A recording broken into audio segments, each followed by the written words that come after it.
नमस्कार, मेरा नाम है निधि और आप देखना शुरू कर चुके हैं जॉब्स इटर्नल की विशेष पेशकश रोजगार यात्रा। आज के इस वीडियो में विस्तार से बात करेंगे नीट परीक्षा में ओबीसी कोटा को लेकर चल रहे विवाद के बारे में। दरअसल हम आपको बताएंगे कि क्या सच में सरकार ओबीसी को आरक्षण नहीं देना चाहती या फिर वजह कोई और ही है।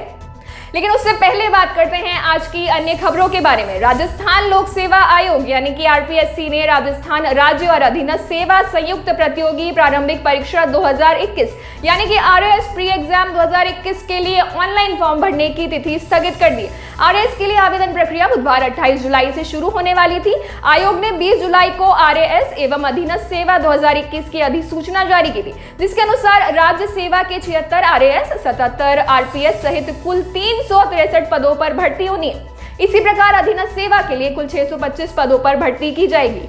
आयोग की संयुक्त सचिव नीतू यादव ने बताया कि आवेदन प्रक्रिया को तकनीकी कारणों से स्थगित किया गया है। आवेदन की नई तिथियां जल्द ही जारी की जाएगी। पत्रिका की एक रिपोर्ट के अनुसार दूसरे राज्यों के भूतपूर्व सैनिकों को आवेदन का मौका देने का मुद्दा गरमाया हुआ है। आरएएस एवं अधीनस्थ सेवा भर्ती 2021 की अधिसूचना की बिंदु संख्या 8 क्रमांक 2 में कहा गया है कि 12 जुलाई 2021 की कार्मिक विभाग की अधिसूचना अनुसार राजस्थान सिविल सेना भूतपूर्व सैनिकों का आमेलन नियम 1988 के तहत अन्य राज्यों के पूर्व सैनिकों को भी देय होगा। यानी दूसरे राज्यों के पूर्व सैनिक भी फॉर्म भरकर भर्ती परीक्षा में बैठ सकेंगे, जबकि आरएएस 2018 में केवल राजस्थान के पूर्व सैनिकों को पात्र माना गया था। राज्य के भूतपूर्व सैनिकों ने राजस्थान लोक सेवा आयोग प्रशासन सहित कार्मिक विभाग, सैनिक कल्याण और परिवहन मंत्री प्रताप सिंह खाचरियावास से मुलाकात की। सैनिकों का कहना है कि इससे पड़ोसी राज्यों के पूर्व सैनिक प्रतिस्पर्धा में शामिल होंगे। जब अन्य कैटेगरी में केवल राजस्थान के मूल निवासियों को शामिल करने का प्रावधान है, तो पूर्व सैनिकों की कैटेगरी में यह प्रावधान करना गलत है। इसको लेकर आयोग ने सरकार से मार्गदर्शन मांगा है, जिसके चलते आवेदन प्रक्रिया को स्थगित कर दिया गया। साथ ही आपको बता दें कि आरएएस भर्ती 2018 को लेकर चल रहा विवाद भी खत्म होने का नाम नहीं ले रहा है। आरएएस 2018 से जुड़ी खबरों को आप ऊपर आई बटन पर क्लिक कर देख सकते हैं। अब बात करते हैं नीट परीक्षा में ऑल इंडिया कोटा की 15% सीटों पर ओबीसी कोटा को लेकर चल रहे विवादों के बारे में। दरअसल एनटीए द्वारा नीट यूजी की तारीख घोषित करने के बाद बिहार के नेता प्रतिपक्ष तेजस्वी यादव ने एक ट्वीट किया था, जिसमें उन्होंने लिखा था कि मोदी सरकार क्यों नहीं चाहती कि पिछड़े वर्गों के छात्र डॉक्टर बने। आखिर भाजपा को देश के 60% से अधिक आबादी वाले पिछड़े और अति पिछड़े वर्गों से नफरत क्यों है। नीतीश कुमार जैसे बीजेपी के सहयोगी #नीट परीक्षा में पिछड़ों का आरक्षण खत्म करवाने पर क्यों तुले हैं। मोदी जी ओबीसी से घृणा क्यों। इस ट्वीट के बाद इस मामले में अन्य नेता भी साथ आए और साथ ही ओबीसी से जुड़े संगठन भी इस मुद्दे पर सरकार से सवाल पूछने लगे। हाल ही में मानसून सत्र से पहले हुई राजग और सर्वदलीय बैठक में वाणिज्य राज्य मंत्री अनुप्रिया पटेल ने यह मामला उठाया था। उन्होंने गृह मंत्री और प्रधानमंत्री को व्यक्तिगत स्तर पर भी पिछड़ा वर्ग में नाराजगी का हवाला देते हुए इस मामले में हस्तक्षेप की मांग की थी। इसके बाद मंगलवार को राज्यसभा में भी लिखित रूप से इस मुद्दे को उठाया गया। दरअसल राज्यसभा में भाजपा सांसद सुशील मोदी ने भी नीट में ओबीसी कोटा बहाली की मांग की। राजनीतिक पार्टियों द्वारा दावा किया जा रहा है कि 2017 से लेकर 2021 तक 11,000 ओबीसी छात्रों को आरक्षण का फायदा नहीं मिल सका है और ये सीटें सामान्य वर्ग के छात्रों को मिली। अब राजनीतिक मोड़ से हटकर अगर परीक्षा की ओर बढ़े तो इसे समझने के लिए आपको थोड़ा पीछे ले चलते हैं। देश के सभी राज्यों के मेडिकल संस्थान में साल 1984 में सुप्रीम कोर्ट के निर्देश पर ऑल इंडिया कोटा यानी कि AIQ लागू किया गया। ये ऑल इंडिया कोटा राज्य के अधीन आने वाले मेडिकल कॉलेज में सीटों का वो हिस्सा है जो राज्य के कॉलेज केंद्र सरकार को देते हैं। सुप्रीम कोर्ट ने अपने निर्देश में कहा था कि सभी राज्य अपने मेडिकल कॉलेज की 15% अंडर ग्रेजुएट सीटें और 50% पोस्ट ग्रेजुएट सीटें केंद्र सरकार को देंगी। केंद्र सरकार के हिस्से में आने वाली इन सीटों को ऑल इंडिया कोटा का नाम दिया गया। इन सीटों पर देश के किसी भी राज्य के छात्र दाखिला ले सकते हैं। ऐसा इसलिए किया गया क्योंकि ज्यादातर राज्य के कॉलेज में स्थानीय छात्रों को तरजीह दी जाती है। ऑल इंडिया कोटा की सीटें बांटने और काउंसलिंग का काम केंद्रीय स्वास्थ्य सेवा महानिदेशालय यानी कि DGHS करता है। इसके इतर जो सीटें राज्य के हिस्से होती हैं उन पर राज्य सरकार के अधिकारी काउंसलिंग करते हैं। ये सीटें ज्यादातर राज्य के छात्रों को ही आवंटित की जाती हैं। साल 1985 से 2007 तक ऑल इंडिया कोटा की सीटों पर आरक्षण का कोई प्रावधान नहीं था। साल 2007 में सुप्रीम कोर्ट ने ऑल इंडिया कोटा में आरक्षण लागू किया और राज्य सरकार की तरह ही केंद्र सरकार के हिस्से की सीटों पर भी आरक्षण लागू करने के निर्देश दिए।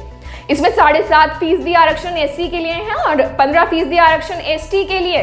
यहाँ ओबीसी को दिए जाने वाले आरक्षण का जिक्र नहीं किया गया।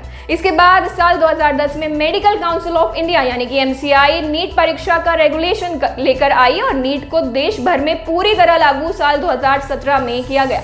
अब किसी भी छात्र को मेडिकल कॉलेज में दाखिला लेने के लिए नीट की परीक्षा देनी पड़ती है और इसके कट ऑफ से ही ऑल इंडिया कोटा के तहत दाखिला मिलता है। लेकिन अगर कोई ओबीसी छात्र राज्य सरकार के मेडिकल कॉलेज में ऑल इंडिया कोटा के तहत दाखिला लेता है तो उसे 27% आरक्षण का फायदा नहीं मिलता है।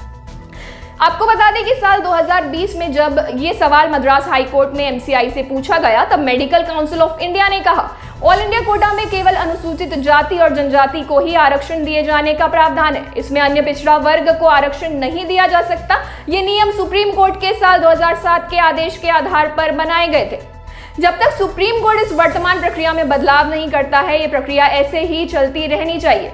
हालांकि हाई कोर्ट ने मेडिकल काउंसिल की दलीलों को खारिज कर दिया था। कोर्ट ने कहा था कि ये कोई संवैधानिक या कानूनी रुकावट नहीं है जिस वजह से ऑल इंडिया कोटा में ओबीसी आरक्षण रोका जाए। इसके साथ ही मद्रास हाई कोर्ट ने केंद्र को 5 सदस्यीय एक कमेटी का गठन कर ओबीसी आरक्षण ऑल इंडिया कोटा में कैसे लागू करना है इसे तय करने को कहा था। अब बात करें साल 2021 की तो नीट परीक्षा के साल 2021 के नोटिफिकेशन में केंद्र सरकार ने इस पूरे मामले पर अपना रुख साफ करते हुए कहा है कि 5 सदस्यीय कमेटी की रिपोर्ट केंद्र सरकार को सौंप दी गई है और इसे सुप्रीम कोर्ट को सौंपने का फैसला लिया गया है। दरअसल सुप्रीम कोर्ट में 2015 के एक दूसरे मामले में सुनवाई चल रही है। ये मामला सलोनी कुमारी बनाम केंद्रीय स्वास्थ्य सेवा महानिदेशालय का है जिसमें ऑल इंडिया कोटा में ओबीसी आरक्षण न मिलने को लेकर ही सवाल उठाया गया। केंद्र सरकार का मानना है कि इस वजह से ऑल इंडिया कोटा में ओबीसी आरक्षण पर कोई निर्णय तब तक नहीं लिया जा सकता जब तक सलोनी कुमारी केस में सुप्रीम कोर्ट का फैसला न आ जाए। दरअसल ये कहना कि नीट परीक्षा में ओबीसी को मिलने वाला आरक्षण खत्म किया गया है पूरी तरह सही नहीं है। ये पूरा विवाद सिर्फ ऑल इंडिया कोटा से जुड़ा हुआ है और ये विवाद इसलिए है क्योंकि इससे जुड़ा एक मामला सुप्रीम कोर्ट में पेंडिंग है और केंद्र सरकार को कोर्ट के फैसले का इंतजार है। अब बात करते हैं आज की सरकारी नौकरियों की। Uttarakhand subordinate service selection commission यानी कि यूकेएसएसएससी ने ग्रुप सी कार्टोग्राफर और सर्वेयर पदों की लगभग 75 रिक्तियों पर भर्ती की शुरुआत की है। आवेदन प्रक्रिया 3 अगस्त से 16 सितंबर 2021 तक चलेगी। कार्टोग्राफर के लिए आवेदक का यूपी या उत्तराखंड बोर्ड से 10वीं कक्षा उत्तीर्ण होना आवश्यक है। साथ ही उम्मीदवार का सिविल इंजीनियरिंग, कार्टोग्राफी, सिविल या आर्किटेक्चरल में सर्टिफिकेट या डिप्लोमा होना भी जरूरी है। वहीं सर्वेयर के लिए सर्वेइंग या सिविल इंजीनियरिंग में डिप्लोमा होना भी अनिवार्य है। वहीं उम्मीदवार की आयु 18 से 42 वर्ष के बीच होना चाहिए। अधिक जानकारी के लिए आप जॉब्स इटर्नल की वेबसाइट पर जा सकते हैं।